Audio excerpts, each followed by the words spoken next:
Well, YouTube, George here. Welcome back to the shop.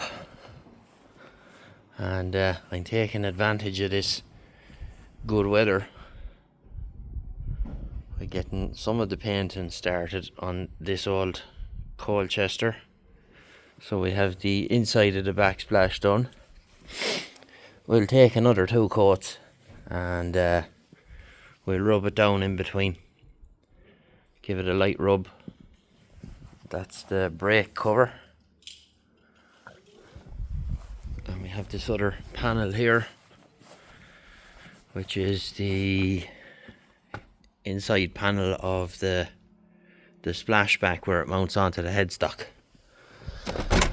So in here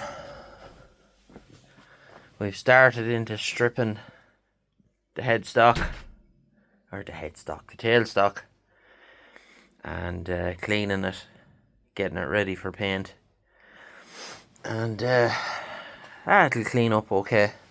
Can't get this bloody shaft out. I know there's a fastener up under here, and I've taken that out, but I can't figure out how you get the key out, so I think I'll just have to work around it. I have all the rest of the bits and pieces took out, fully stripped it, and the inside of it was absolutely full of swarf. So here, nothing else really has happened here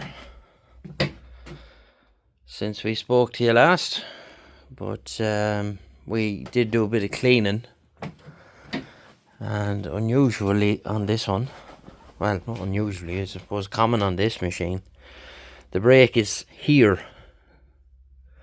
completely the other side of where it was on the Bantam. So when you step on the pedal, this rod comes up and applies your brake. So I'll just go around and stamp on the pedal.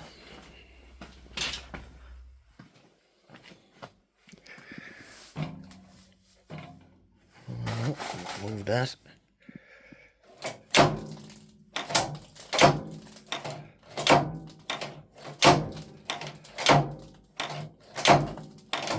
So quite good the way it works.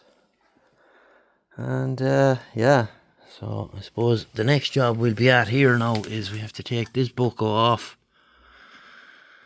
and take out the shear pin. I don't know if you can see that. You can just about make it down there at the bottom, and get a replacement one.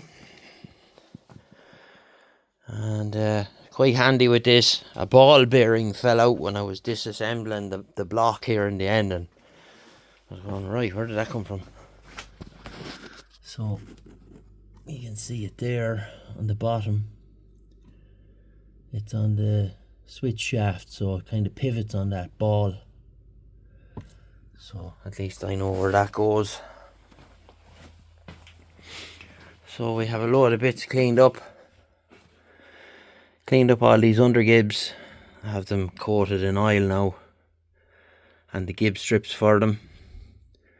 And I have some stuff soaking here in kerosene just to clean it. That's all the bits out of the tailstock. These are the clips belonging to the undergib. Them all cleaned, just have them soaking in oil. All the fasteners and the washers. So we will systematically tip through all these bits and pieces. I should put a bit of kerosene in that, shouldn't I? We rub some of that.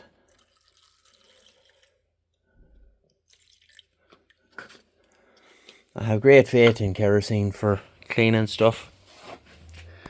Hang on, I'll get some more. It has absolutely no trouble breaking down years of crud.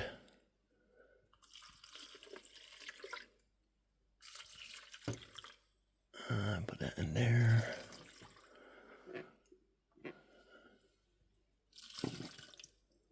Oh. So leave them soaking there for a few days. And it won't take much of an effort once they come out there to get them all clean and spankers. I have to say it was a very dirty machine. The amount of chips, and there's more in there I need to get out. But we'll give it a right good old clean and get rid of much of the crap off it as we can. And